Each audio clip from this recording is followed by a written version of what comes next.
Hello! അപ്പോൾ നമ്മുടെ ഡെക്കറേഷനും കാര്യങ്ങളൊക്കെ തകർത്ത് നടന്നുകൊണ്ടിരിക്കുകയാണ്. എന്താണ് സ്പെഷ്യാലിറ്റി എന്നല്ലേ? വേറൊന്നുമല്ല, എൻ്റെ അനിയത്തിക്ക് 9 മാസം തികഞ്ഞു ട്ടോ. അപ്പോൾ അതുകൊണ്ട് അവളുടെ വീട്ടുകാർ അവളെ കാണാനായിട്ട് വരുന്നുണ്ട്. അപ്പോൾ അതുമായി ബന്ധപ്പെട്ട് ഞങ്ങൾ കുറച്ച് ഡെക്കറേഷനൊക്കെ വീട്ടിൽ ചെയ്യാമെന്ന് വിചാരിച്ചു. അപ്പോൾ നമ്മുടെ ബേബി ഷവർ തന്നെയാണ് കേട്ടോ. നമ്മൾ 7-ാം മാസത്തിൽ അവളെ തിരിച്ച് കൊണ്ടുവന്നിട്ട് 9-ാം മാസം അവളുടെ വീട്ടുകാർ കാണാനായിട്ട് വരും. അപ്പം നമ്മൾ ഇതിൻ്റെ ഡെക്കറേഷൻ്റെ ആ ഒരു കിറ്റ് നമ്മൾ വാങ്ങിച്ചത് ഞങ്ങളുടെ വീടിൻ്റെ അടുത്തുള്ള ഒരു കടയിൽ നിന്നായിരുന്നു കേട്ടോ. അപ്പോൾ അതിലെല്ലാ സംഭവങ്ങളും ഉള്ളത് കൊണ്ട് തന്നെ നമുക്ക് സെപ്പറേറ്റ് വാങ്ങിക്കേണ്ടി വന്നില്ല. പിന്നെ നമ്മൾ കേക്ക് സെറ്റ് ചെയ്തത് ഞങ്ങൾ വലിയപ്പച്ചനോട് പറഞ്ഞിട്ടാണ് കേക്ക് കസ്റ്റമൈസ് ചെയ്തിട്ടുള്ള പോലെയാണ് അവർ ചെയ്തതെന്നുണ്ടായിരുന്നത്. നമ്മൾ കൊടുന്ന ഡിസൈൻ തന്നെയാണ് അവർ ചെയ്തതെന്ന് കേട്ടോ. കേക്കിൻ്റെ ടേസ്റ്റും അടിപൊളിയായിരുന്നു, നല്ല രസമുണ്ടായിരുന്നു കേക്ക്. പിന്നെ എന്താണെന്ന് വെച്ച് കഴിഞ്ഞാൽ കുറച്ച് ഫ്രെയിംസും കാര്യങ്ങളൊക്കെ ഉണ്ടായിരുന്നു. അപ്പോൾ അതൊക്കെ നമ്മൾ വോൾമേ സെറ്റ് ചെയ്തു. പിന്നെ ഇതുപോലെയാണ് ബാക്ക്ഗ്രൗണ്ട് വന്നിട്ടുള്ളത്. നമ്മൾ ബലൂൺസും കൊണ്ടാണ് നമ്മളതുപോലെ ഡെക്കറേറ്റ് ചെയ്തിട്ടുണ്ടായിരുന്നത്. പിന്നെ എന്താണ് അത് ശരിക്കും പറഞ്ഞാൽ തലേദിവസം ചെയ്യേണ്ടതാണ് കേട്ടോ. കാരണം എന്താണെന്ന് വെച്ച് കഴിഞ്ഞാൽ നമുക്ക് പിറ്റേ ദിവസത്തേക്ക് പിന്നെ ടെൻഷൻ അടിക്കേണ്ടല്ലോ. പക്ഷേ എൻ്റെ മോളുള്ളത് കൊണ്ട് നമുക്ക് തലേദിവസത്തെ പരിപാടി ഒന്നും നടക്കില്ല. നമുക്ക് പിറ്റേ ദിവസം അവളെ ഉറക്കിയിട്ടൊക്കെ വേണം നമ്മളത് ചെയ്യാനായിട്ട്. കാരണം പിന്നെ അവിടെ കിടന്ന് അതിങ്ങനെ നശിപ്പിക്കാനായിട്ട് നടക്കും. കാരണം കുട്ടികളല്ല, അവരൊന്നും പറഞ്ഞിട്ട് കാര്യമില്ല. അതിനുശേഷം ഞങ്ങൾ ഡ്രസ് ചേഞ്ച് ചെയ്യാനായിട്ട് വന്നു, മേക്കപ്പിനായിട്ട് വന്നു കേട്ടോ. അപ്പോൾ ഹെയറിൽ ഞാൻ ഹെയർ സിറം യൂസ് ചെയ്യുന്നുണ്ട്, ഹെയർ ഒന്ന് സെറ്റായിട്ടിരിക്കാൻ വേണ്ടിയിട്ട്. അപ്പോൾ അതിന് ശേഷം നമ്മൾ സിമ്പിളായിട്ടുള്ളൊരു ഹെയർ കട്ടാണ് കേട്ടോ ചെയ്തിട്ടുണ്ടായിരുന്നത്. അതിന് ശേഷം നമ്മൾ ഫേസിൽ നമ്മൾ വലിയ രീതിയിലുള്ള മേക്കപ്പ് ഒന്നുമല്ല, നല്ല ചെറിയൊരു ടച്ചപ്പ് നമുക്ക് ചെയ്തിട്ടുണ്ട്. അത് കഴിഞ്ഞപ്പോൾ എൻ്റെ വീട്ടുകാർ വന്നു, ഹസ്ബൻഡിൻ്റെ വീട്ടുകാർ വന്നിട്ടുണ്ടായിരുന്നു. അപ്പോൾ അവർക്ക് നമ്മൾ കുറച്ച് വെൽക്കം ഡ്രിങ്കൊക്കെ കൊടുത്തിട്ട് നമ്മൾ അവരെ സെറ്റാക്കിയിട്ട് ഇരുത്തി. കുറച്ച് കഴിഞ്ഞപ്പോൾ അഖിലയുടെ വീട്ടുകാരും വന്നു. അപ്പോൾ അവർ വീട്ടിൽ നിന്ന് അപ്പൻ, അമ്മ, പെങ്ങൾ, പിന്നെ പെങ്ങളുടെ മക്കളും എല്ലാവരും കൂടിയിട്ടാണ് വന്നിട്ടുണ്ടായിരുന്നത്. പെങ്ങളുടെ ഭർത്താവ് കൂടിയില്ല, ഖത്തറിലാണ് കേട്ടോ. പിന്നെ അവളുടെ ചെഴുത്താരെന്ന് പറയും, എൻ്റെ അനിയത്തിയുടെ ഹസ്ബൻഡിൻ്റെ നേരെ ട്വിൻസാണ് ഇവർ. അപ്പോൾ ആളുടെ വൈഫ് വന്നിട്ടില്ല, കാരണം അവൾക്ക് പ്രഗ്നൻ്റ് ആയിരിക്കുന്നത്. കാരണം രണ്ടാളും ഒരേ സമയത്താണ് പ്രഗ്നൻ്റ് ആയിട്ടുള്ളത്. അപ്പോൾ അവളുടെ ഡേറ്റ് അടുത്തുകൊണ്ടിരിക്കുകയാണ്. അപ്പോൾ 29-ാം തീയതി ആ കൊച്ചിന് അഡ്മിറ്റ് ആകും. അപ്പോൾ അതുകൊണ്ട് അവൾക്ക് വരാൻ പറ്റിയില്ല. അപ്പോൾ നമ്മൾ അവരെ വന്നതിന് ശേഷം അവർക്ക് നമ്മൾ വെൽക്കം ഡ്രിങ്ക് കൊടുത്തു. അത് കഴിഞ്ഞ് നമ്മൾ കുറച്ച് നേരം വർത്താനമൊക്കെ പറഞ്ഞു കഴിഞ്ഞിട്ടാണ് നമ്മൾ കേക്ക് കട്ട് ചെയ്യാൻ ചെറിയൊരു പ്രെയർ ചെയ്തിട്ടാണ് നമ്മൾ കേക്ക് കട്ടിങ്ങിലോട്ട് പോകുന്നത് കേട്ടോ.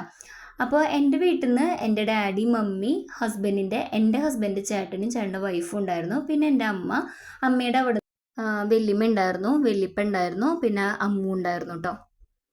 അപ്പോൾ കേക്ക് കട്ട് ചെയ്യുന്നതിന് തൊട്ട് മുന്നായിട്ട് മോം ടു ബി എന്ന് പറഞ്ഞിട്ടുള്ള ആ ടാഗ് ഞാൻ അവൾക്ക് ഇട്ട് കൊടുക്കുന്നുണ്ട്. അപ്പോൾ അത് ഓപ്പൺ ചെയ്ത് വന്നപ്പോൾ അത് ജോയിൻ്റ് ആയിരുന്നില്ല. അപ്പോൾ ഞാൻ എന്ത് ചെയ്തെന്ന് വെച്ച് കഴിഞ്ഞാൽ ഒരു പിന്ന് വെച്ചിട്ടാണ് അത് പിന്നെ ഞാൻ ജോയിൻ ചെയ്തത്. അതിന് ശേഷമാണ് ഞാൻ അവൾക്ക് അത് ഇട്ട് കൊടുത്തത്. അതിന് ശേഷം നമ്മൾ കേക്ക് കട്ടിങ്ങിലോട്ട് കടന്നു കേട്ടോ.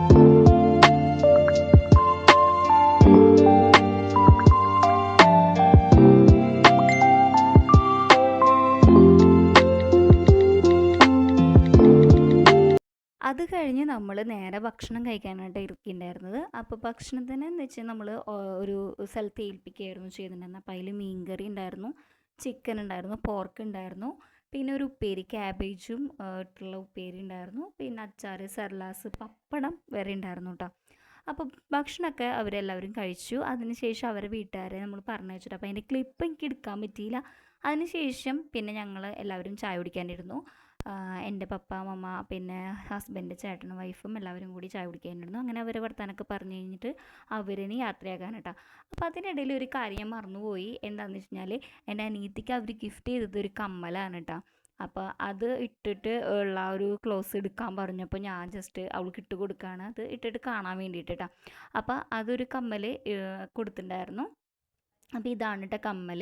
ഞങ്ങൾക്ക് ഇഷ്ടപ്പെട്ടു കേട്ടോ. നല്ല സിമ്പിളായിട്ടുള്ളൊരു കമ്മലാണ്, നല്ല കുഴപ്പമില്ല, നല്ല രസമായിട്ടുണ്ട് കമ്മൽ കാണാനായിട്ട്. ഓക്കെ.